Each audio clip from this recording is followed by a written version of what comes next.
There it goes. We are All live. right. A little bit of a problem to get us started, but here we are back. It's the Safety and the Sportswriter show with Knoxville Nate and Big Joe on Monday, the 19th of July. We have a lot to get to today. We got a lot of golf, a lot of NBA basketball, Olympic basketball, and all the rest that's going on in sports. Nate, how you doing today? Doing well, sir. Thank you for asking. All right. Well, we had a big. As we talked about last week, this was a weekend I was going to watch a lot of golf. I don't usually spend my weekends watching golf, but I love the British Open, or as they call it, the Open now. And I love the timing of it, and I loved watching it because two young golfers and a veteran dueled the whole weekend long. Morikawa, second straight tournament he's won, or second straight Grand Slam tournament he's won, and only his first time playing in these tournaments, which is amazing. The way he played, the way he won, the fact that you had Spieth, you had Oosterhuizen, everybody playing very, very well, and yet he still did not collapse down the stretch. In fact, he was able to lengthen it on Sunday and do even more. What did you think about the golf? Man, I got to be honest. I'm pretty impressed with this kid. This is only his second year on the tour. Last year as a rookie, he won a major, and then now he's won another major. And I think that the whole golf world is on notice. I mean, this kid is for real. He's got the game. He's obviously got the nerves. He's got the head. The got it above the shoulders as well. The sky's the limit. The only question is, can he keep it going? I mean, that's what we've seen people have difficulty with. We've seen people come out of the gate hot, like, for example, the guy who finished second, Jordan Spieth. He won every major that you could poke a stick at there for 3 years, and then he hasn't been able to get back on top. So we'll see how long he can keep it going, and if he can maintain this level of play. But man, he's sure looking good so far. Yeah, and I'm glad you brought up Spieth because, like I said, I was rooting for him hard. Jordan's somebody I'd like to see come back. And I tell you, what they do need is for somebody like Morikawa and somebody like Spieth to form that rivalry like we saw with Phil and Tiger, that, even though they didn't duel a lot against each other on Sunday throughout their careers, everybody was looking forward to that. And if one or the other took it, it was enough. But the storyline was who's better, Phil or Tiger. We love having that kind of competition. And, if Jordan can get back to where he was a couple of years ago, in Morikawa, this isn't just a flash in the pan. They could be our new Phil and Tiger, and it would help the people who love golf. It's like people who love tennis. It's like people who love those type of sports, NASCAR. They're going to watch it no matter what. What you want is a guy like me who tunes in to the special events, who tunes in when there is something rare or on the line or a rivalry or something to see. And, that's what puts them over the top. And I tell you, a rivalry between those two would really push the golf world forward. Because I don't, and it's funny. I mean, Koepka there's some parts of his game it's fun to watch, grip it and rip it, see how far he hits it. Dustin Johnson. But for some reason, they don't carry the sport. DeChambeau, they're not really, I don't think they're fan favorites. I don't think they have, the Arnie's Army, the Tiger Nation, Phil's fans. Those kind of guys, I don't know whether they come off as arrogant or their power game is just too boring to watch because they just kind of outdrive the course. They don't really have any art to it. Whereas when you watch Morikawa and you watch Jordan Spieth play, you kind of understand their game because it's more of the traditional golf mastery of the course. Why do you think that the big guys like Dustin Johnson and Bryson DeChambeau and maybe don't have the love of the whole golf world like a Tiger or a Phil did. I think part of it is, is their personality. I think people like watching. I like watching DeChambeau play because he's, he can rip it, but the way that he analyzes the game and the way that he shapes his shots, and he can hit it, with a draw, he can hit it the opposite way. I mean, he can do everything, and so I find him fun to watch. But sometimes I find it hard to cheer for him, just because I think he's kind of a jerk. But and I think that holds true with Dustin Johnson too. I mean, he's just not the most outgoing kind of guy, and I think some of the I think the big time golf fans like him, but I think maybe some people that are like you said, part-time golf fans just can't really cheer for him. So I mean, that's what the golf world needs, is somebody that everybody cheers for, because it's like Lance Armstrong did for cycling. No one watched cycling until Armstrong started winning all those, because everybody loved him and they got behind him. And golf with Tiger, people loved Tiger and wanted to see what he could do. And he turned people that weren't really golf fans into people that watch golf, and that's what they need. And it's funny. Spieth really had a chance to win this tournament. I mean, he had it all together. He bogeyed 17 and 18, or else they would have gone into a playoff. And there was two other short par putts within 2 feet that he missed. So I think he's right there. I think he's close to coming back. And I agree with you. I think it's big for golf that he does come back, because he's just more of a likable guy, and people like watching him play. Sometimes people complain he takes too long out on the course, but he's definitely got he's got the game, he's got every shot, and he's fun to watch. And another guy who was still got the guy who's kind of the people's champion is, and it's still, we talked about it before we came on the air, the guy who Rory McIlroy. I mean, here was a guy who 5 years ago was the new Tiger. He was ruling the golf world. Good looking Irish guy. Everybody loved him. He seemed to have the attitude, the game to be the next star. And now it seems like he's in the top 20. Yeah, he's in the top 15, but he never really challenges really anymore. It's not, and it's one of those things where, I was talking to a friend of mine over the weekend who's more of a golf fan, and he's like, well, he was doing well, and then he saw these big hitters come up, and then he started tinkering with his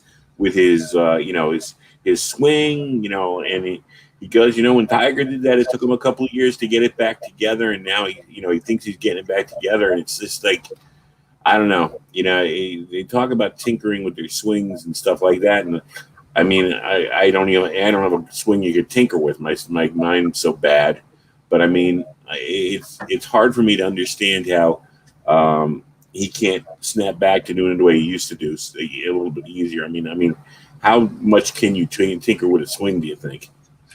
I don't know. I mean, I know that he's definitely been disappointing, and this should be a tournament that he should play well in. I mean, this is a guy that grew up playing links golf and grew up, obviously coming from Ireland, playing over there, on these courses all the time as a junior, and obviously in his, in the beginning of his career. So you would think this is where he would kind of, have his chance to get back on the board, but finishing, tied for 46th, I think he was, that's not good.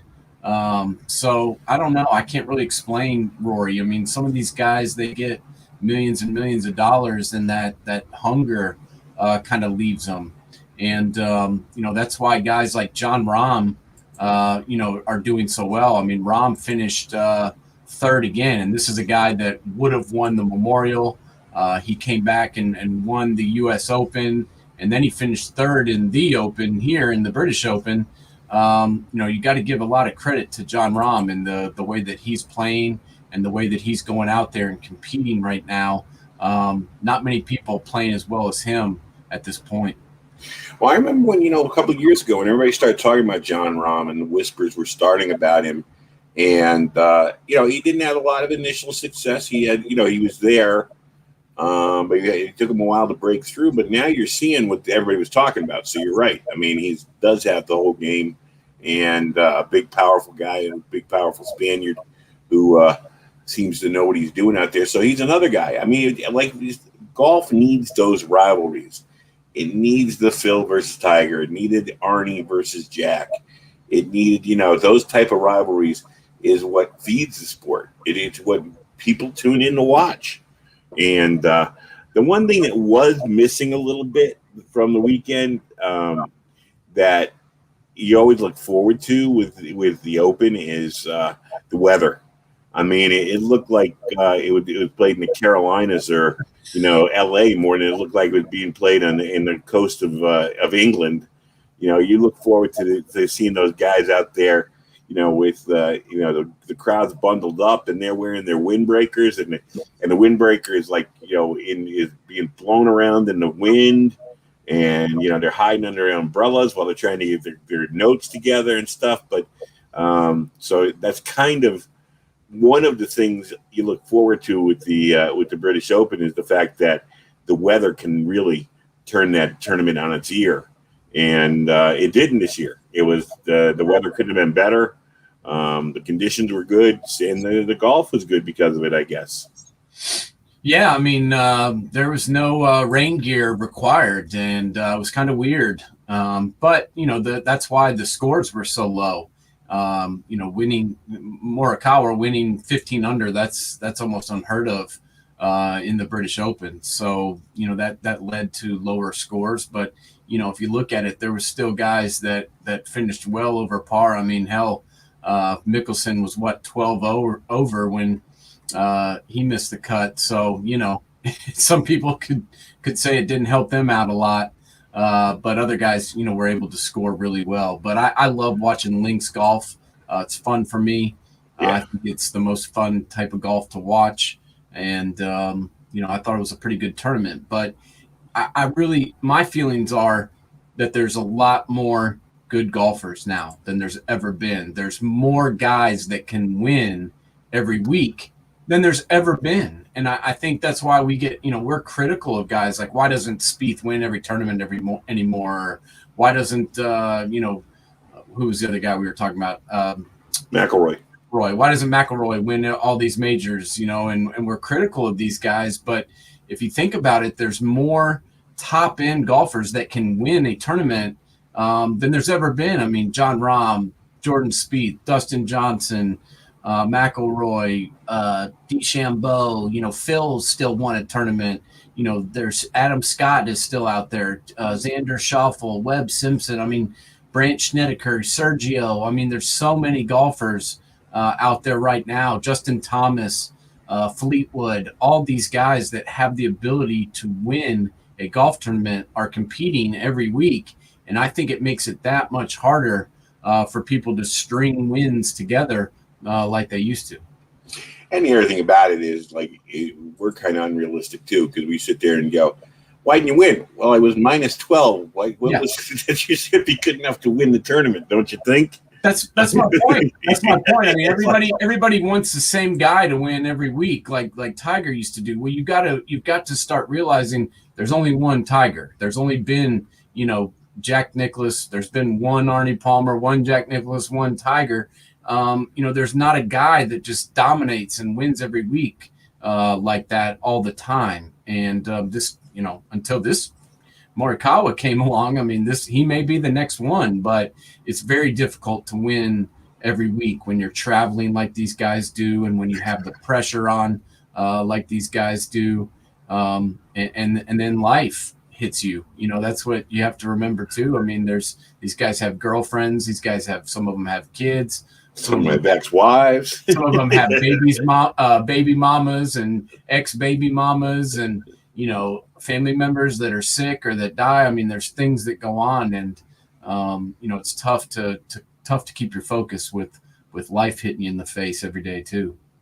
And while you spoke of that, we're going to go right into my next subject, which is not really what we expected to talk about today, but I'm going to bring it up because one of the national shows was talking about it in ridiculous fashion this morning, because it's just another, as we talked about, there was only one Tiger, one Jack, one Arnie, and how unfair it is that we're looking for somebody to always be the next guy and everything. The people on national shows were comparing Space Jam 1 and Space Jam 2 and the job that Michael did acting compared to the job that LeBron did acting. And I'm like, it's a kid's movie, okay?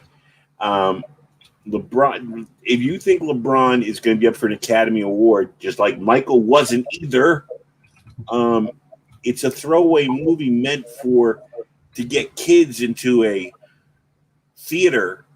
If you're seriously going to look at LeBron's acting and critique it, why? There's people that want to critique everything LeBron does, and it's been like that ever since the kid was the guy now was 16 years old. And that's why I have so much respect for LeBron, is that because of that. I mean, he's been the chosen one since he was on the cover of, every magazine in the country at 16 years old. He's been expected to be the next Michael Jordan, but he's not Michael Jordan. I mean, he's LeBron. There's two different guys. And, you have to keep that in perspective. I mean, just keep in mind what the guy's done. I mean, 10 out of 11 finals, 4 championships, what now, 3 different teams he's won a championship. It's different. He's not Michael. He's not playing in an era where everybody stays on the same team anymore. Everybody moves around. Everybody joins teams with their buddies. I mean, it's just a different game overall. And obviously the league is different, but, everybody wants to critique them and compare those two guys. But in my opinion, they're completely different players playing in completely different times. And these are 2 completely different movies. So I'm not going to really rip on LeBron for his acting. It's a movie that's half cartoon. So give me a break. Thank you. I mean, are we going to critique Bugs Bunny's acting too? And I think Bugs is not the same as it used to be. No, he is. Bugs has lost his edge. I don't think Bugs really. I think Bugs phones it in at this point in his career. I think we should really take on Bugs and Porky Pig and those guys. He's got so much money, Bugs. He just doesn't have the drive anymore. How many carrots does the guy need? How many carrots does he need at this point in his life? Really? Well, he doesn't have Elmer Fudd chasing him down anymore. Right, because that's too violent. That's too violent. You can't have the shotgun pointed at him anymore. So the edge is gone. I mean, maybe Bugs has lost his edge. I don't know. Bugs is too comfortable. I can see that. I've seen that comfort level on him, and that's just too damn bad because he was an edgy character for a while, and he ruled the patch, but not anymore. Yeah, and then LeBron, he doesn't rule the NBA anymore. Now his second career is a shot. Damn, forget it. He misses one NBA final, and he doesn't get his Academy Award. So I think LeBron should be labeled as a failure. Damn it, it's ridiculous. I mean, it's just, and I watch the Facebook stuff all the time on a bunch of these live threads. And this weekend, somebody actually was asking if Vinny Testaverde should be a Hall of Famer. What? Come on. Well, as they said he's got 200. He's got one of the top touchdown passes, but he also has 8 more touchdown passes and interceptions for his career. Then they pointed out that he threw for a lot of yards. I said, yeah, because he played for losing teams and he was thrown against prevent defenses. Yeah, let me answer that one for you. The answer is no. No, it's ridiculous. But let's get back to something serious and the NBA Finals where Giannis. I'll tell you what, right now, Giannis right now, win, lose, or draw, has made up for last year. Whatever you want to say about him in the bubble last year, he has proven that he is right now close to being the new face of the NBA. He's been phenomenal throughout all the playoffs, playing supposedly with a bad leg. So it doesn't show that much, but you were asking for this guy to show up. Maybe he hasn't done it consistently, but Holiday's played better, especially defensively. The last few games, take it away. Yeah, no, he played really well offensively on Saturday. I keep forgetting what day it is and what day these games were, but yeah, the game was on Saturday, and it was a very, very good basketball game. I didn't watch it live, but I went back and watched it, and that fourth quarter was something to see. And I've been a little bit critical of Holiday. I have, but Well, you were right to. He wasn't playing well. he was sucking. I mean, In some of those games, he really struggled. But he showed up big on Saturday and finished 12 of 20 from the field, 27 points plus 14 differential with him on the court. He was amazing and really played really good on defense at times too. And but what can you say, man? This is Giannis's team. The guy had 32 points, 9 rebounds, and 6 assists. He's the real deal, and they built this team around him. And let's be honest, I mean, this isn't the Warriors. I mean, they don't have 5 All-Stars or 4 All-Stars surrounding Giannis. I mean, they've got some good players. Middleton is an All-Star. Holiday has been very good at times. But look at the guys they have around him: Connaughton, Bobby Portis, who's on his 3rd team in 5 years.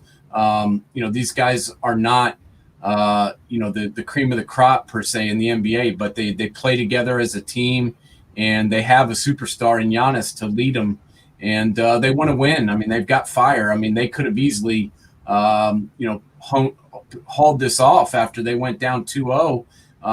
It would have been real easy to let the Suns just keep on rolling, but they've rattled off 3 wins in a row, and I think Giannis does deserve a lot of respect for the way he's playing. He's backed up those MVP seasons with really, really producing here in the playoffs in 2021. Well, it's kind of like, when LeBron was with Cleveland and they finally won, when, they had him and they had Kyrie, and at the time you could say Kevin Love was the 3rd wheel, but I mean, still Kevin Love is Kevin Love.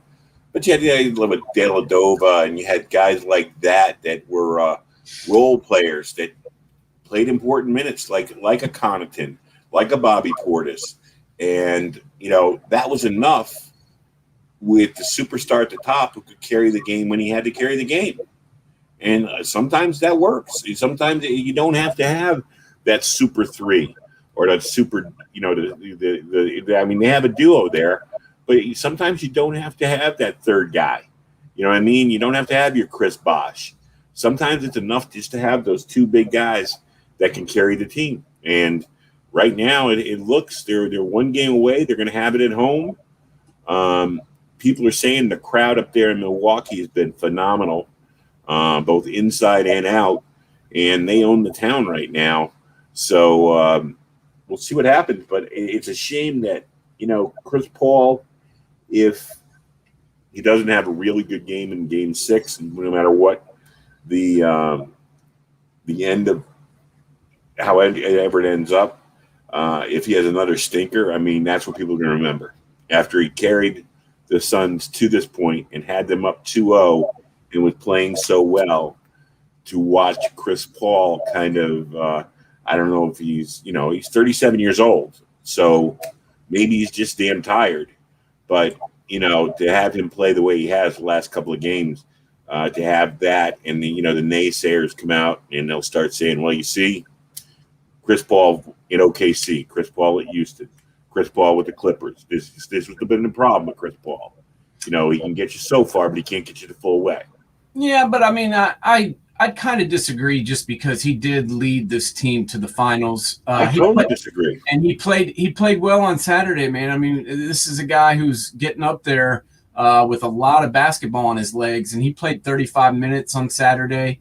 He was 9 of 15 from the floor, 3 of 3 from 3-point land, had 21 points and 11 assists. He played a pretty good game. I know he had a kind of costly turnover there at the end. Was a little bit shaky down the stretch, but I mean, this is a guy, he's been solid this entire playoffs and had a tremendous season as a whole. I think he's cemented his legacy, in my opinion, as one of the best point guards to ever lace him up. And I think that's true regardless of whether the Suns come back or win or not. But I think it's going to be interesting to see whether – I mean, this is 3 games in a row now that the Bucks have taken them out.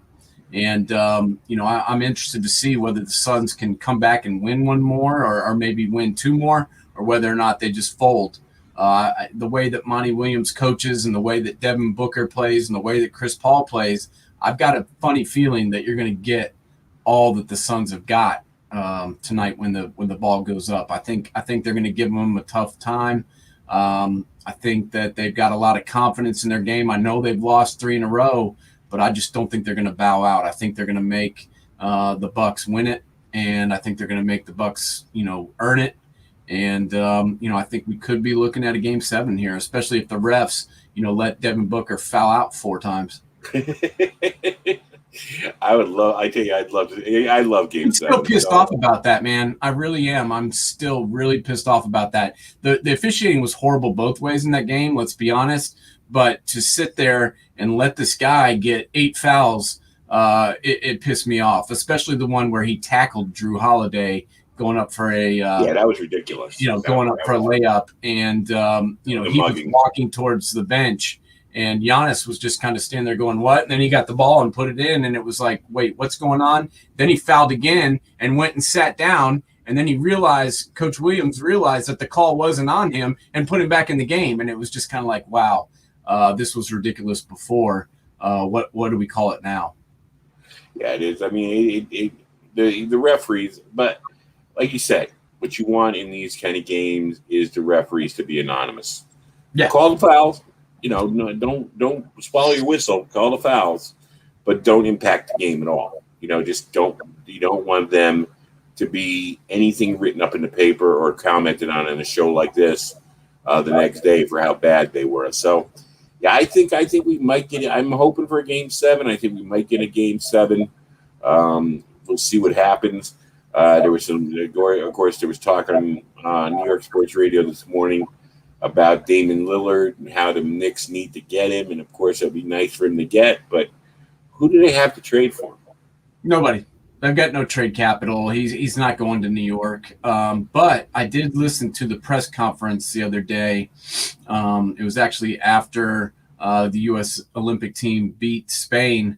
There was a little bit of talk to Damian Lillard about, all this trade rumors and all that. And he didn't really put it to rest. I mean, he said that, I'm on the Trailblazers. But he went on to say that this isn't acceptable. He's like, what are we going to do? Are we just going to keep losing in the first round, or are we going to, try and win a chip, and try and win a championship? And I think he understands the same thing that I said, a year and a half ago, that team that they have is not capable of winning a championship. They either need to add pieces or he needs to go and join another team, because that team as it stands now has no hope of winning the world championship. It's just not going to happen. Let me ask you, because you're more the NBA guy than I am. I think the perfect place for Damian Lillard, check this trade out. Jaylen Brown for Damian Lillard. I think it's good for both teams. That might make some sense. I mean, especially with Kemba possibly being out of town, that might make some sense. I don't know. It's going to be interesting to see what happens this offseason. I think once, the finals are over, we're going to start seeing some pieces being moved around. Do I think that the Celtics are going to move Jaylen Brown? Probably not. But I could see, that possibly being a scenario because, they do need a point guard, and that didn't work out with Kemba really, and they may look to somebody. I heard some rumors that the Pelicans were trying to get Damian Lillard, and honestly, I think that would be a perfect place for him if you could put Damian Lillard with Zion and Brandon Ingram. I think you'd have something there, but. Do I think that's going to happen? Probably not either, but that's kind of where I would love to see him go. I would love to see him because, I root for that New Orleans, because I'd love to see that team finally get somewhere. I mean, you get sick of a it's one of those communities. You see what the Saints mean to that community, and they don't have a lot of sports down there. And for the Pelicans, really, they're only other pro sport. So I mean, for them to that community is so downtrodden in the city since Katrina and everything. I love to see them get like a Lillard so Zion could stay there. Because my biggest fear is, a couple of years Zion will be on the train out of town, and the Pelicans will be starting the clock all over again with whoever the number one draft choice will be coming out the next time. So yeah, I agree with you, and that's what I don't want to see happen. They couldn't keep Anthony Davis in town. They drafted him number 1 overall. They never really put even a playoff contending team around him, and he took off. And they need to build around Zion while they have him. This guy's proven that he can do it. He made the All-Star team in his first season, averaged almost 28 points a game. You called it. Called him from day one. Good. It's the truth. Is he LeBron? No, but he's a pretty damn good player, and he needs some help. He needs some guys that can hit outside buckets. He needs somebody that can distribute the basketball around him. He needs help, and how long are you going to have him? I don't know, but the time is now, in my opinion. All right, let's go on to the, we've been doing a little bit of analysis. It looks like Popovich is starting to get happy with the Olympic team, which I think starts a week from Sunday. This is true. And, they took care of Spain, which was a big win for them. Taking down Spain, especially considering they were down by 9 in the second half. And Spain is the number 1 team in the world right now after winning the Pan Am Games. So that was a big victory for the United States, beating Ricky Rubio and Fernandez, the Gasol brothers. Willie Hernan Gomez. They've got his brother. There's like 4 brothers on that team, but that's why they play so well together. I guess they've all been playing together their entire lives. But that was a big win for them, and it was good to see them getting some production from all over the place. Zach LaVine played well. Lillard had 19. Durant had 14. And then Keldon Johnson, who was somebody I really wanted to talk about. He was added to this team late. He was a guy that has kind of been playing. He was like their practice squad kind of guy who was added to the roster when Bradley Beal went down. And, man, did he produce. He was 5 of 5 in the third quarter, which is the quarter they were down by 9 in, and scored 10 points in that quarter alone, 15 for the game. And, he was the difference maker, in my opinion. Well, and that's what, you and I talked about it immediately after the first upset. And, now I hear not to say we were ahead of the curve, but we were. And a lot of people are talking, and even the players on the team are saying how the NBA players are now on all these teams. And as they said about the 92 team, yeah, they had 1 or 2 NBA players that were interspersed, but they weren't starters. When you're talking about Ricky Rubio, when you're talking about the Gasol brothers, you're talking about guys that have been parts of championship teams, starters on championship teams, all-stars. It's not like they're, secondary, tertiary players. They are stars on NBA teams that are now on these international teams these guys have to face. And, I still am not a big fan of the Olympic basketball or even any of the Olympics. The Olympic hockey, I don't even like the fact that the pros play it because it takes away a little romanticism of it. But, if to be fair, you got to be fair and say it is harder for these guys than it was for the 92 guys who, they were all Hall of Fame players, some on their last legs, some at the height of their level of competition, but, they didn't have to face these type of players.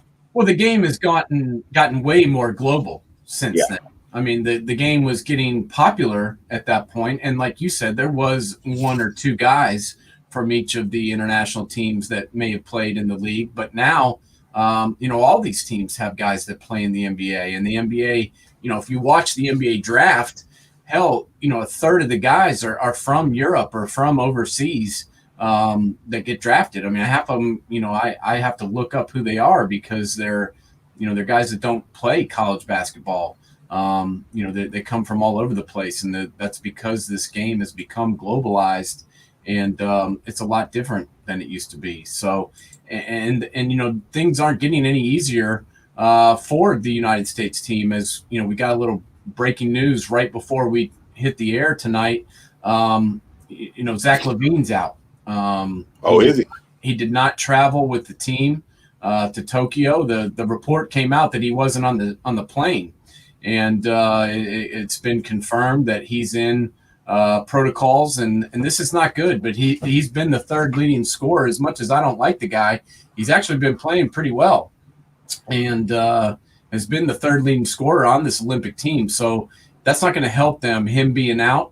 They were pretty heavy on guards to begin with, but now with Bradley Beal gone, and with Zach LaVine out, this is not good. Now they added Keldon Johnson, like I said, which is going to help them, but this is not good. Kevin Love, who we didn't think should even be on the team, he's already hurt. We saw that coming. They replaced him with JaVale McGee, which, JaVale McGee's a decent player, but he's more of a kind of dirty guy that gets rebounds and blocks shots. He's not going to be a scorer like Kevin Love could possibly be. And then, obviously I think the U.S. Olympic team wants the Bucks to close it out tonight more than anybody, because they really need Holiday, Booker, and Middleton. If they're going to have any chance, they need all three of those guys, and they need them quick. Yeah, if those guys still decide to play, I mean, supposedly they are. Supposedly they're still committed to it, but we'll see what happens. After the Bucks or the Suns win the championship, some of those guys may decide they want to rest, or they, heaven forbid, they may not be healthy. I mean, we don't know the status of all these guys. Post finals, if they're in good enough shape health wise to play. Well, I mean, that's the thing, and it's not. I wouldn't even blame these guys if they say no, because I mean, they've just been through the grind of the NBA playoffs, and we talked about it. Zion and Ja Morant are sitting home. Yeah. I mean, I don't understand why. I don't understand who put this team together and left Ja Morant and Zion off the team. I just don't get it. You two of your up-and-coming young stars of the NBA, these two, within the next 5 years, are going to be as important a player, as long as they stay healthy, as there is in the NBA.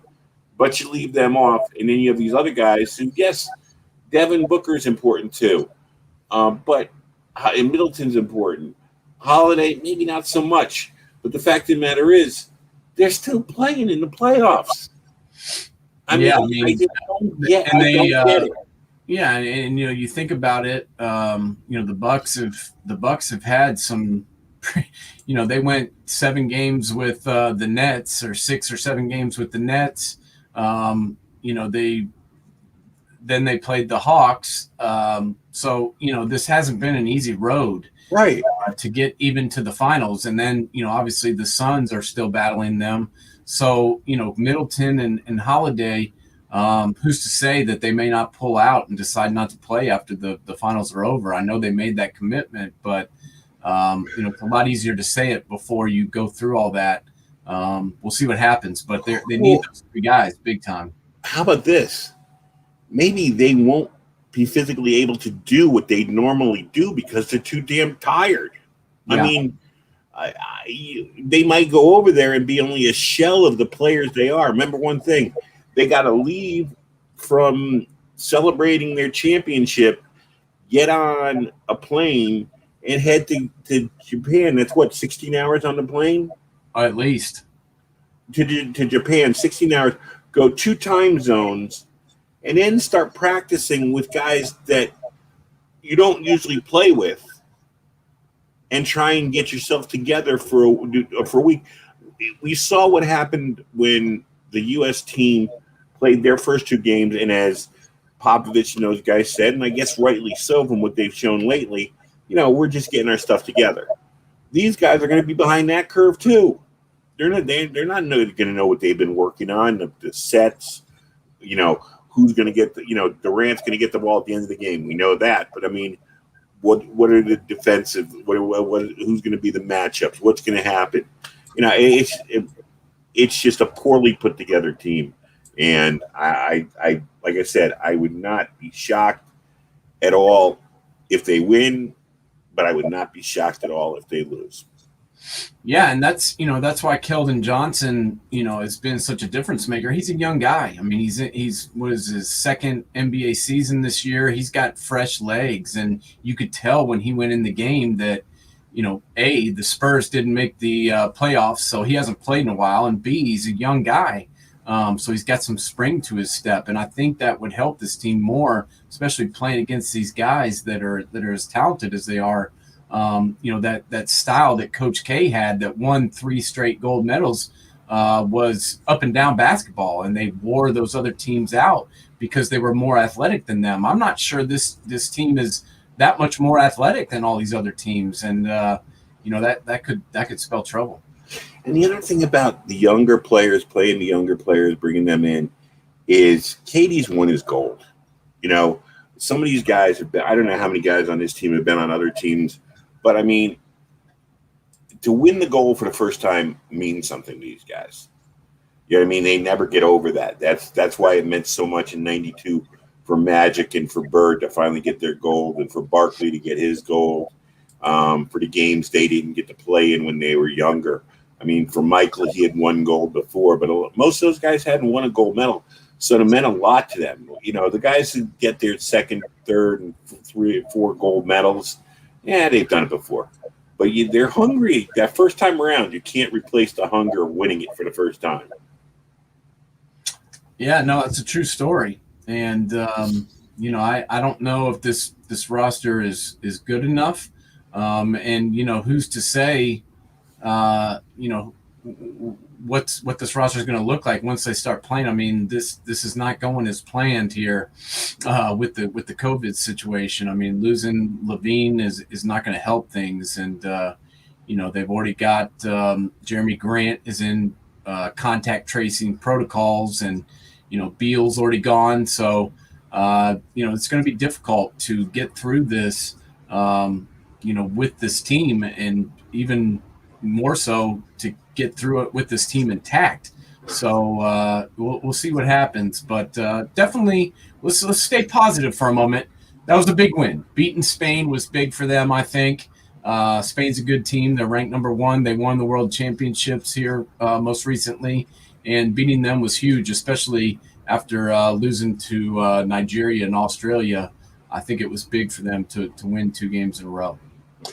All right. What was the other big? We had another big breaking news when we were coming on. We did the Levine story and him being out, and then also the Steelers made a free agent acquisition today, signing Melvin Ingram.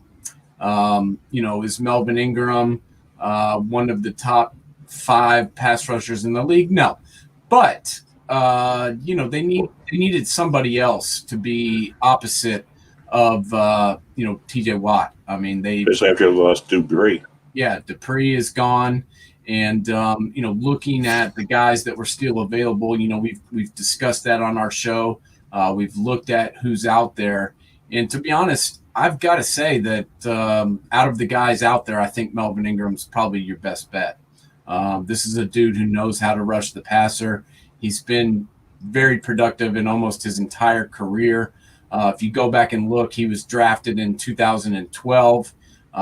He came in as a rookie and didn't start too many games that year, but he was hurt in 2013, but put together some pretty good seasons in between there. 2015, he had 10.5 sacks. He had 8 sacks the year after that, then 10.5, then 7 and 7. Obviously, last year he was injured.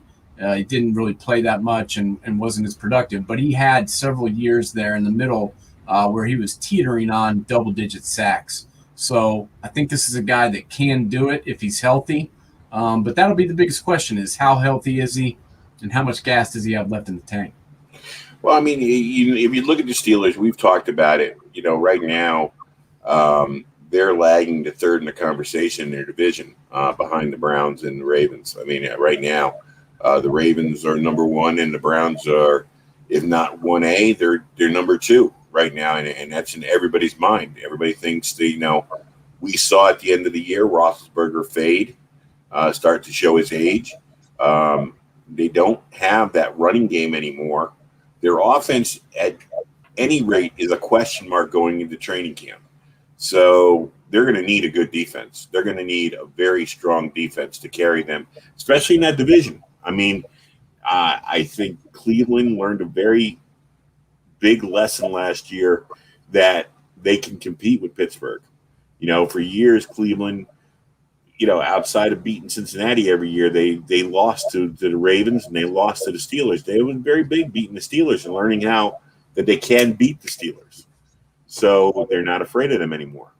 And we're going to see what happens this year. And like I said, I respect him as 100% as a coach. And I always think if he's got a strong defense, he's got a chance. So it is a big pickup for him. It's a big pickup for them. I agree. It's huge for them because, they've had to rebuild their entire offensive line. They lost Villanueva. They had the Pouncey retirement. They've replaced, 3 or 4 starters on their offensive line. And then, with the loss of their best pass rusher in Bud Dupree, that was going to be a question mark. And I don't think they felt comfortable even going into camp with what they had. I mean, I like Alex Highsmith, but, do I think he's a double-digit sack guy? Definitely not. Do I think that maybe he can get 5 and Ingram can get 5? Yeah, I do. And I think that helps them a lot. They don't need Melvin Ingram to get 10 sacks. They need him to get 5. They need him to get 6. They need him to get 7 in best case scenario. They need him to be productive, and they need him to be healthy. And help these young guys get going and get after the quarterback, because that's what Pittsburgh's known for. And we know what they can do with their safeties when they're blitzing too. So I mean, even if they're just occupying if he does a good job occupying a couple of blockers, so Mink can sneak in there and get the sack. Who knows? You never know. Yeah. But another thing I want to talk to you about this week, because last week. Man, Brady, I now understand why Bill Belichick never wanted him to do interviews, because, God, he has loose lips. Saying he had a bad knee all last year and it was never reported. And I understand, I saw you roll your eyes there, because I agree with you. It's kind of counterintuitive that these people have to report all these injuries to their opponents. But and that's how we know the betting owns the NFL, is, that's what it's about. And now the talk is, are the Bucks going to be fined? Is there any kind of is this going to be knee gate? I mean, yeah. It's him. It's just very interesting to me that once again, it's Tom Brady bending the rules, because either A, you were healthy and you weren't hurt because you weren't on the injury report, or B, you were injured and you lied about it and didn't put it on the injury report. So either way, something's amiss here. And I loved how last week after our show aired, when this all came out, it was, oh my gosh, Brady's just put another notch in his belt. Not only did he win the championship, not only did he lead them to the title after having no practice in the offseason, although we know that's not true, because he got fined for taking his guys to the high school field and, of course, stupidly letting someone film it. So they got knocked for that, and he was cheating then too, going out there and practicing during COVID when he wasn't allowed to. But anyway, I digress. Here he is. He won the Super Bowl and he was hurt all year, and it was like, wait a second. he was hurt all year. He wasn't on the injury report, and like, oh yeah, he had a torn MCL, and it's like, oh gosh, here we go. More talk about how great he is. Which, don't get me wrong, he gets it done. But let's be honest, this team got it done. That defense, taking down Drew Brees, Aaron Rodgers, and Patrick Mahomes 3 weeks in a row. That's what I remember about that team, and that's what I remember about that Buccaneers run. But all anybody wants to talk about is Tommy. Yeah, but the other thing about it is now with DraftKings, with everything else that's going on there. I mean, I heard something. A lady does a show around here, Anita Mark. I think she does a national show for ESPN, but she's very good, and she's very good with the gambling aspect of sports and a lot of stuff. And she's saying that it's going to get even worse with the betting on football, that there's going to be bets you can make during the game about how hard you're going to have with people with sensors in their shoulder pads and on their helmets, so they measure how hard the hit is, and you can put a bet in on that. She pointed out about Daniel Jones on that run before he fell down, how they were able to tell you he was running 22 miles an hour. She goes, because he has a sensor on him. I don't know how true that is or not. But, I mean, how many bets do you want to put down on one freaking football game? I mean, I was never a big bettor. I'm not a big gambler. The one thing I've had many vices in my life. One of them has never been gambling, because I always measure in my head how many hours I have to work when I lose, and I have no luck at all when it comes to that kind of stuff. So I that's what keeps me from being a big gambler. But I mean, I don't know what do you think about now with that? It's legal. I mean, it should have been legal all along, I guess. There's been such a stupid wink, nod,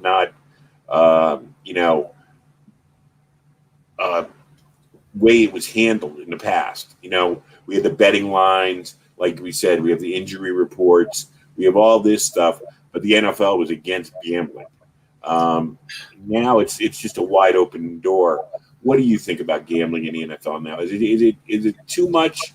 Is it going to get crazy? Or is it just something that just adds to the fun?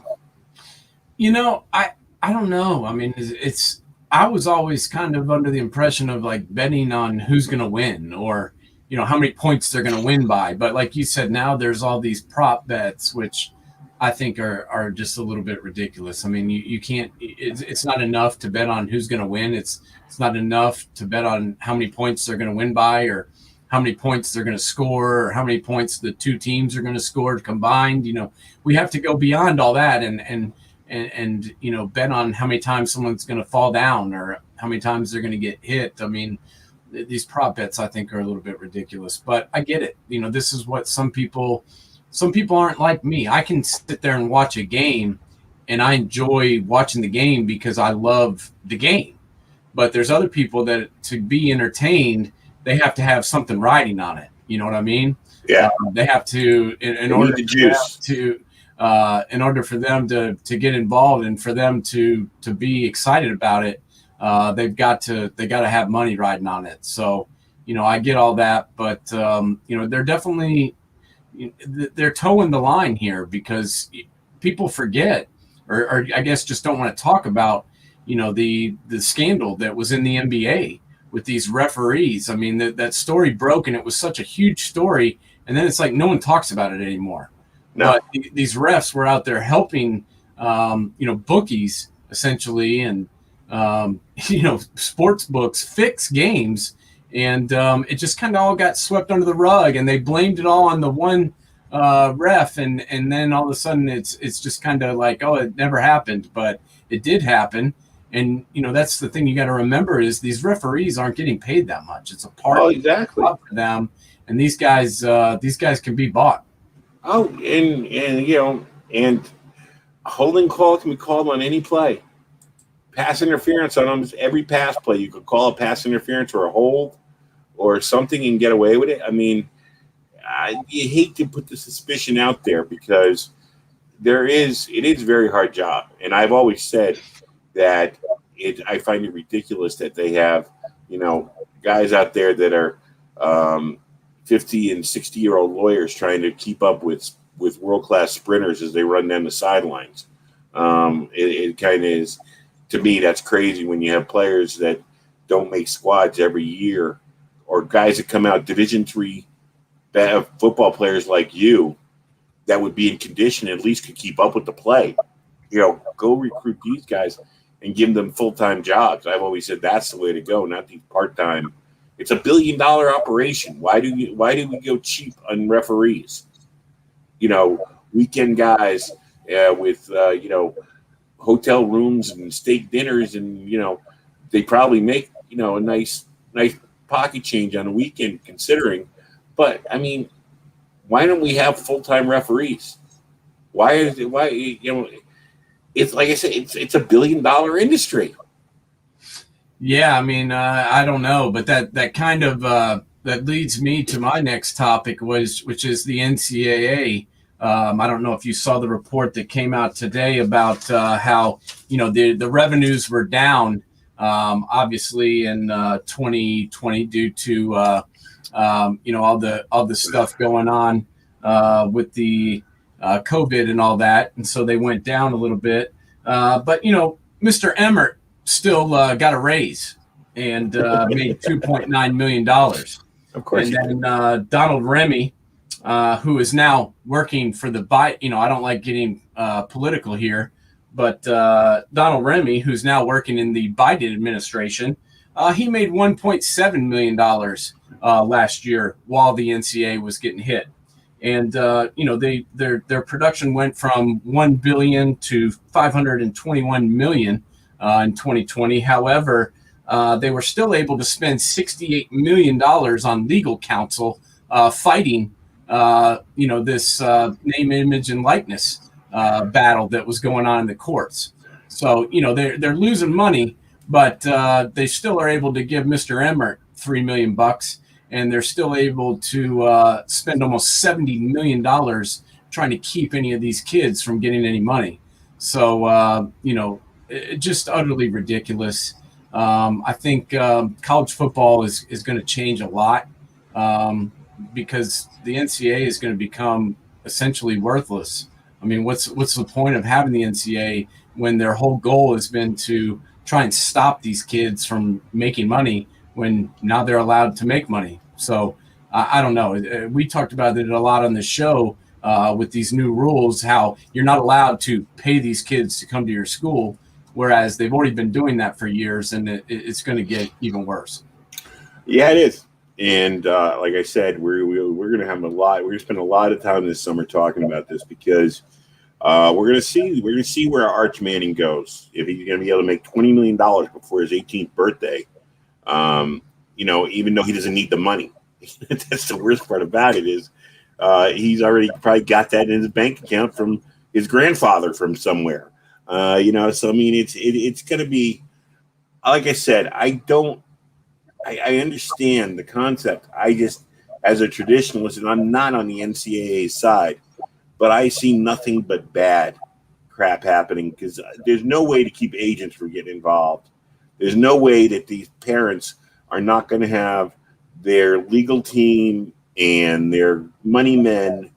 I mean, you and I have been around. I mean, when I was covering high school sports, I knew some kids that were big time football prospects, and when there was a team of people advising them on where to go and what to do and things like that, including their coaches, plus friends of the family and people that come in. And those friends have friends who have friends who have this, who have that, and it's there's potential for it just getting worse. Yeah, no, and it's been going on for years. I mean, these guys have been paying kids to come to their school, and it's not going to stop. And to sit there and say that you can now pay these kids money for their name, image, and likeness, but you can't use that to get them to come to your school, it's just beyond ridiculous to think that's, not going to be part of it. I mean, the Buckeyes are going to use this as a recruiting tool. Clemson is going to use this as a recruiting tool. Oregon. Miami is going to use it. I mean, they already are. They're already having these boosters set up, ways for these kids to get money by coming to school there. And it's not going to, the NCAA is not going to be able to police it. As I've always said, I'm on the player side. I'm all for these kids getting money. I think that I would much rather these players that actually play to get some money. I think they should get money more than these dudes that Mark Emmerick, who works for the NCAA. Why does he get $3 million? They don't. I mean, he doesn't deserve $3 million. The NCAA, as we talked about during the COVID scandal, when there needed to be a leadership figure step up and kind of control what was happening. We saw the conferences, making their own decisions, and the Big Ten deciding not to play, and then the Big Ten deciding to play, and there was no centralized figure or leader or structure behind it. So we'll see what happens.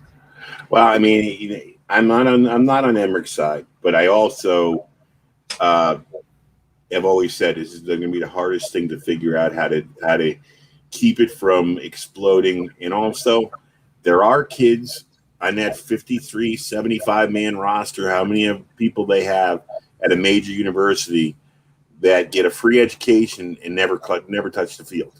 Yeah. Tressel was not a cheat, actually. He actually is the nicest. You've never met him, so you don't know, but he was actually the nicest guy that I've ever met in my life, and he's also one of the most stand-up people.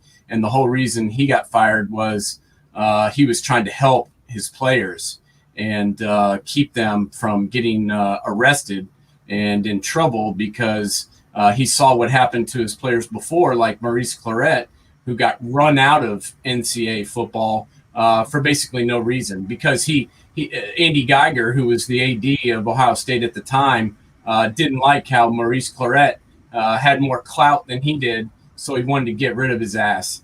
And I'd love to meet Andy Geiger if he's still alive somewhere in a dark alley, because I would beat that dude down. Well, you're going to be in Ohio next week. Yeah, I hope I run from, because I hate that man, and that started the downward spiral. But yeah, Jim Tressel should get back pay because they ran his ass out of town for no reason whatsoever, and he got in trouble for trying to help his kids out. And everything that those kids did, the Tattoo 5 would now be essentially legal. So they should get those games back. Jim Tressel should get his money back. And, anybody that had a part in the downfall of him should get their ass kicked. So, Andy, if you're watching, I'll be in C-Bus Wednesday night.